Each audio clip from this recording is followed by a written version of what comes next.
ಶ್ರೀ ಗಣೇಶಾಯ ನಮಃ. ಗುರುಭ್ಯೋ ನಮಃ. ಹರಿ ಓಂ. ವಕ್ರತುಂಡ ಮಹಾಕಾಯ ಕೋಟಿ ಸೂರ್ಯಸಮಪ್ರಭಾ ನಿರ್ವಿಘ್ನಂ ಕುರು ಮೇ ದೇವ ಸರ್ವಕಾರ್ಯೇಷು ನಮಃ ಶಾಂತಾಯ ದಿವ್ಯಾಯ ಸತ್ಯಧರ್ಮಸ್ವರೂಪಿಣೆ ಸ್ವಾನಂದ ಅಮೃತತೃಪ್ತಾಯ ಶ್ರೀಧರಾಯ ನಮೋ ನಮಃ. ಆತ್ಮೀಯ ವೀಕ್ಷಕ ಬಂಧುಗಳಿಗೆಲ್ಲ ನಮಸ್ಕಾರಗಳು. ಇವತ್ತಿನ ದಿನ ನಾನು 2ನೇ ಅಧ್ಯಾಯ ಶಂಖಪೂರ್ಣವನ್ನು ಕಲಿಸ್ತಾ ಇದ್ದೇನೆ. ಇವಾಗ ಪೂಜಾ ಸಲಕರಣೆಗಳೇನೇನು ಬೇಕು ಅನ್ನೋದನ್ನು ಹೇಳ್ತೇನೆ. 2 ಗಿಂಡಿ, ಶಂಖ ಕಾಲು ಅಂತ ಹೇಳ್ತಾರೆ, ಶಂಖ ಮೇಲೆ ಇರುವಂಥ ಶಂಖದ ಪೀಠ ಇದು. ಮತ್ತು ಇದರಲ್ಲಿ ಗಂಧ ತೆಗೆದು ಇಟ್ಕೊಳ್ಬೇಕು. ಗಂಧದ ಕುಪ್ಪಿ ಅಂತ ಹೇಳ್ತಾರೆ ಮಲಯಾಳಂನಲ್ಲಿ. ಗಂಧ ಇದರಲ್ಲಿ ಇಟ್ಕೊಳ್ಬೇಕು. ಮತ್ತು ಇದು ಧೂಪ ಕೋಡಿ ಅಂತ ಹೇಳ್ತಾರೆ. ಇದು ಕುಡಿಬೆಳಕು ಅಂದರೆ ತುಪ್ಪದ ಬತ್ತಿ ಹಾಕಿ ತುಪ್ಪ ಹಾಕಿ ಹಚ್ಚಿಟ್ಕೊಳ್ಬೇಕು. ಇದು ಕರ್ಪೂರ ಆರತಿ ಮತ್ತು ಧೂಪಕ್ಕಾಗಿ ಈ ಆರತಿಯನ್ನು ಉಪಯೋಗಿಸಬೇಕು. ಮೊದಲನೇದಾಗಿ ನಾವು ಇಲ್ಲಿ ಸ್ಥಳ ಶುದ್ಧಿ ಮಾಡಿಕೊಳ್ಬೇಕು. ಇಲ್ಲಿ ಒಂದು ಗಿಂಡಿ ಶಂಖ ಕಾಲನ್ನು ಮುಂದೆ ಇಟ್ಕೊಂಡು ಸ್ವಲ್ಪ ಸಗಣಿ ನೀರನ್ನು ಹಾಕಿ ಸ್ಥಳವನ್ನು ಶುದ್ಧ ಮಾಡ್ಕೋಬೇಕು. ಕೈ ತೊಳ್ಕೊಂಡು ಇಲ್ಲಿ ಚತುರಸ್ರ ಒಂದು ಆಯತಾಕಾರದ ಚೌಕವನ್ನು ಎಳೆದು ಅದರಲ್ಲಿ 2 ಭಾಗ ಮಾಡಬೇಕು. ಒಂದು ಭಾಗದಲ್ಲಿ ವೃತ್ತ, ಒಂದು ಭಾಗದಲ್ಲಿ ತ್ರಿಕೋನ ಹಾಕಬೇಕು. ಗಂಧ ಪುಷ್ಪ ಅಕ್ಷತೆ ವೃತ್ತ ಮತ್ತು ತ್ರಿಕೋನದಲ್ಲಿ ಗಂಧ ಪುಷ್ಪ ಅಕ್ಷತೆ ಹಾಕಬೇಕು. ಆಮೇಲೆ ಈ ಗಿಂಡಿಯ ನೀರನ್ನು ಇಲ್ಲಿ ಇಟ್ಕೊಂಡು ಉಂಗುರ ಬೆಳೆಗಳನ್ನು ಅದರಲ್ಲಿ ಅದ್ಕೊಂಡು ಓಂ ಇಮಾ ಆಪ ಶಿವಾ ಸಂತು ಶುಭಾ ಶುದ್ಧಾಶ್ಚ ನಿರ್ಮಲಾಃ ಪಾವನಾ ಶೀತಲಾಶ್ಚೈವ ಪೂತಾ ಸೂರ್ಯಸ್ಯ ರಶ್ಮಿಭಿಃ ಅಂಥೇಳಿ ಗಿಂಡಿಯನ್ನು 3 ಸಲ ಹೀಗೆ ತಿರುಗಿಸಿ ಆಮೇಲೆ ಕೊಂಬಿನಿಂದ ನೀರನ್ನು 3 ಸಲ ಗಿಂಡಿಗೆ ಹಾಕಬೇಕು. ಆಮೇಲೆ ಶಂಖವನ್ನು ಅದು ಯಾವ ದೇವರು ಪೂಜೆ ಮಾಡ್ತೀವೋ ಆ ದೇವರ ಮೂಲ ಮಂತ್ರದಿಂದ ಅಸ್ತ್ರಮಂತ್ರದಿಂದ ತೊಳೆಯಬೇಕು. ಓಂ ಸ್ವಲ್ಪ ನೀರು ಹಾಕಿ ಓಂ ಶ್ರೀಂ ಪಶು ಹುಂ ಪಟ್, ಓಂ ಶ್ರೀಂ ಪಶು ಹುಂ ಪಟ್, ಓಂ ವನ್ಯಮಂಡಲಾಯ ನಮಃ, ಓಂ ಸೂರ್ಯಮಂಡಲಾಯ ನಮಃ ಅಂತೇಳಿ ಶಂಖದ ಪೀಠವನ್ನು ಇಡಬೇಕು. ಆಮೇಲೆ ಓಂ ವನ್ಯಮಂಡಲಾಯ ನಮಃ, ಓಂ ಸೂರ್ಯಮಂಡಲಾಯ ನಮಃ ಅಂತೇಳಿ ಶಂಖ ಕಾಲನ್ನು ಇಡಬೇಕು.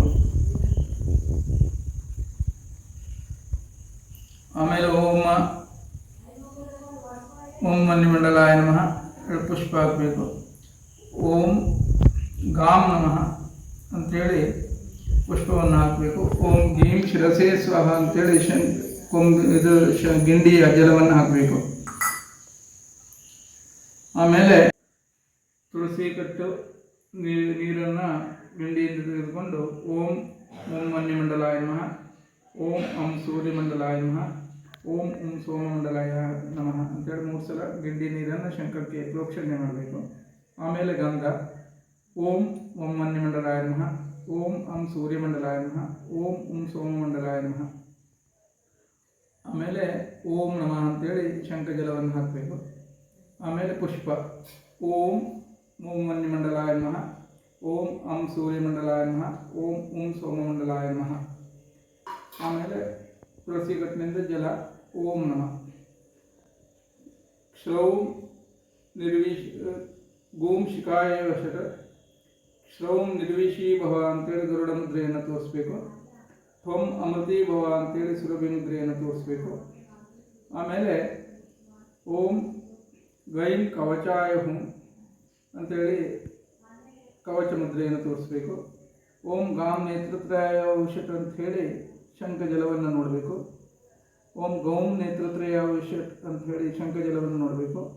ಓಂ ಗಹ ಅಸ್ತ್ರಾಯಪಟ ಗಹಸ್ತ್ರಾಯಪಟ ಗಹಸ್ತ್ರಾಯಪಟ ಗಹಸ್ತ್ರಾಯಪಟ ಗಹಸ್ತ್ರಾಯಪಟ ಗಹಸ್ತ್ರಾಯಪಟ ಗಹಸ್ತ್ರಾಯಪಟ ಗಹಸ್ತ್ರಾಯಪಟ ಗಹಸ್ತ್ರಾಯಪಟ ಗಹಸ್ತ್ರಾಯಪಟ ಗಹಸ್ತ್ರಾಯಪಟ ಗಹಸ್ತ್ರಾಯಪಟ ಅಂಥೇಳಿ ರಕ್ಷಾ ದಿಗ್ಬಂಧನಗಳನ್ನು ಮಾಡಿಕೊಂಡು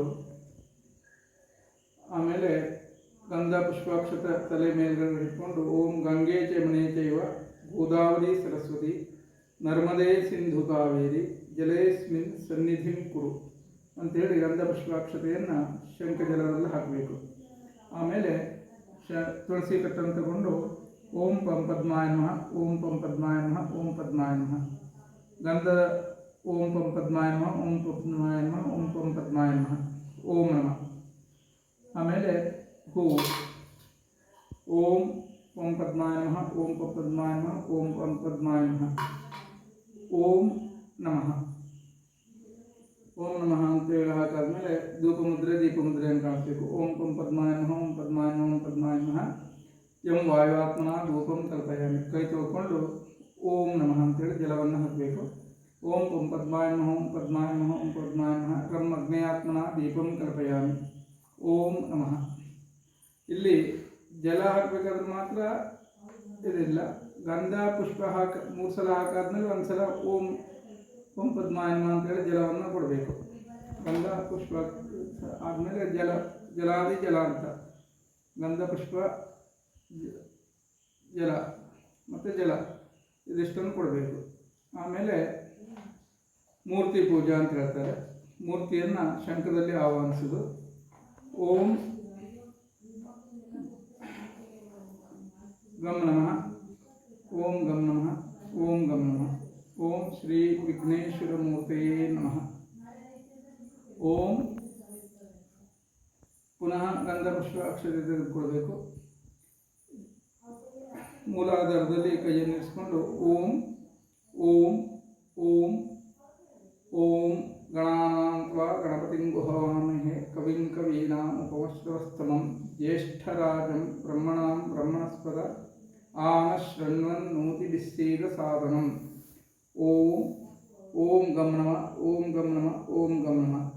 ಓಂ ವಿಘ್ನೇಶ್ವರ ಮೂರ್ತಿ ಭಗವನ್ ಆಗಚ್ಚ ಆಗಚ್ಚ ಅಂತೇಳಿ ಎಡದ ಮೂಗನ್ನು ಹಿಡ್ಕೊಂಡು ಬಲದ ಮೂಗಿನಿಂದ ಹೂ ಗಂಧಾಕ್ಷತೆಗೆ ಇದು ಶ್ವಾಸವನ್ನು ಬಿಟ್ಟು ಓಂ ಆವಾಹಯಾಮಿ.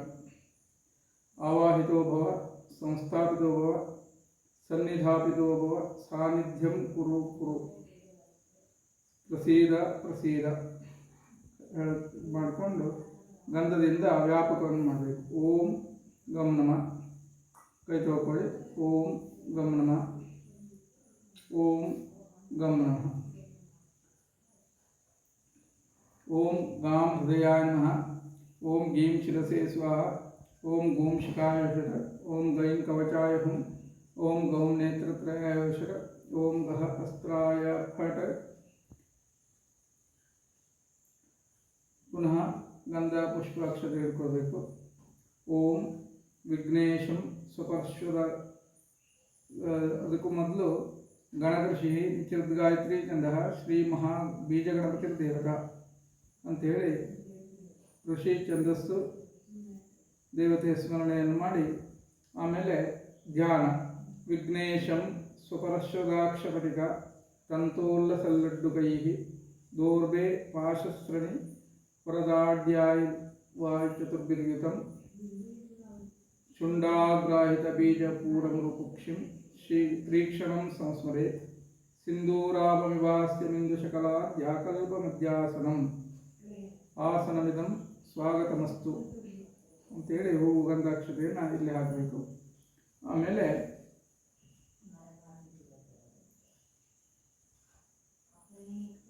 ಓಂ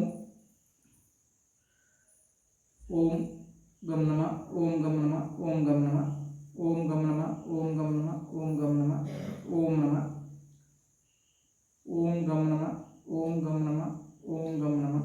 ಗಂಧ ಪುಷ್ಪಾಕ್ಷತೆಯನ್ನು 3 ಸಲ ಹಾಕಿ ಗಂಧ ಮತ್ತು ಪುಷ್ಪದ ನಂತರ ಓಂ ಅಂತ ಹೇಳಿ ಜಲವನ್ನು ಕೊಟ್ಟು ಶಂಖವನ್ನು ಎಡಗೈಯಲ್ಲಿ ಹಿಡ್ಕೊಂಡು ಬಲಗೈ ಮುಚ್ಚಿಕೊಂಡು 8 ಸಲ ಗಣಪತಿ ಮೂಲ ಮಂತ್ರವನ್ನು ಜಪಿಸಬೇಕು. ಓಂ ಗಂ ನಮಃ, ಓಂ ಗಂ ನಮಃ, ಓಂ ಗಂ ನಮಃ, ಓಂ ಗಂ ನಮಃ, ಓಂ ಗಂ ನಮಃ, ಓಂ ಗಂ ನಮಃ, ಓಂ ಗಂ ನಮಃ. ಆಪ್ಯಾಯಸಿ ಪ್ರೋಕ್ಷಣೆ ಮಾಡಬೇಕು. ಓಂ ಓಂ ಫಟ್ ಓಂ ಶಿರಸೇ ಸ್ವಾಹ ಅಂತೇಳಿ ಶಂಖದಲ್ಲಿ 3/4 ಅಂಶ ನೀರನ್ನು ಗಿಂಡಿಗೆ ಹಾಕಿ ಇದರಲ್ಲಿರುವ ಹೂವು ಗಂಧ ತುಳಸಿ ಎಲ್ಲ ಗಿಂಡಿಯಲ್ಲಿ ಹಾಕಬೇಕು. ಸ್ವಲ್ಪ ಉಳಿದ ನೀರನ್ನು ಓಂ ಪಟ್ ಅಂತೇಳಿ ಸ್ಥಳವನ್ನು ಪ್ರೋಕ್ಷಿಸಿ ನಮಗೂ ಪ್ರೋಕ್ಷಿಸಿಕೊಳ್ಬೇಕು. ಆಮೇಲೆ ಇದಕ್ಕೆ ಪುನಃ ನೀರನ್ನು ತುಂಬಿಸಿಟ್ಟು ಈ ಗಿಂಡಿ ನೀರನ್ನು ಪುನಃ ಶಂಖಕ್ಕೆ ಹಾಕಿಡಬೇಕು ಸ್ವಲ್ಪ. ಆಮೇಲೆ ಇದು ಇವತ್ತಿನ ಶಂಖ ಪೂರ್ಣದವರೆಗಾಯಿತು.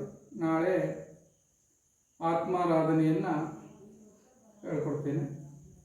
ಅದರವರೆಗೆ ನಿಮಗೆಲ್ಲರಿಗೂ ಶುಭವಾಗಲಿ ಅಂತ ಆಶಿಸ್ತೇನೆ.